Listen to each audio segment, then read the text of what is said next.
ಚಿತ್ರದುರ್ಗ ಜಿಲ್ಲಾ ಹಾಸ್ಪಿಟಲ್ನಲ್ಲಿ ಲಂಚಾವತಾರ.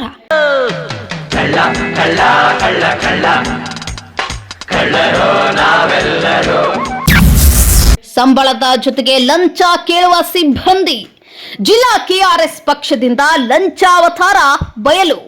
ಇದರ ಬಗ್ಗೆ ಹಲವು ಬಾರಿ ತಿಳಿಸಿದ್ರು ತಲೆ ಕೆಡಿಸಿಕೊಳ್ಳದ ಡಿಎಚ್ಒ ಅಧಿಕಾರಿ. ಚಿತ್ರದುರ್ಗ ಜಿಲ್ಲಾ ಹಾಸ್ಪಿಟಲ್ನಲ್ಲಿ ಲಂಚ ಕೊಟ್ಟರೆ ಮಾತ್ರ ರೋಗಿಗಳ ಯೋಗಕ್ಷೇಮ ವಿಚಾರಿಸುತ್ತಾರೆ. ದಿನಾಂಕ 15/6/2025 ಸಿಟಿ ಸ್ಕ್ಯಾನಿಂಗ್ ಮಾಡುವ ಸಿಬ್ಬಂದಿ ಪ್ರತಿಯೊಂದು ರಿಪೋರ್ಟ್ ಯಾವುದೇ ರಶೀದಿ ಇಲ್ಲದೆ 100 ರೂಪಾಯಿಯನ್ನ ತೆಗೆದುಕೊಳ್ಳುತ್ತಾರೆ. 100 ರೂಪಾಯಿ ಕೊಟ್ಟರೆ ಮಾತ್ರ ನಿಮ್ಮ ರಿಪೋರ್ಟ್ ಕೊಡುತ್ತೇನೆ ಎಂದು ಹೇಳ್ತಾರೆ. ಸದ್ಯ ಕೆಆರ್ಎಸ್ ಪಕ್ಷದ ರಹಸ್ಯ ಕ್ಯಾಮೆರಾದಲ್ಲಿ ವಿಡಿಯೋ ಲಂಚ ತೆಗೆದುಕೊಳ್ಳುವುದು ಬಯಲಾಗಿದೆ.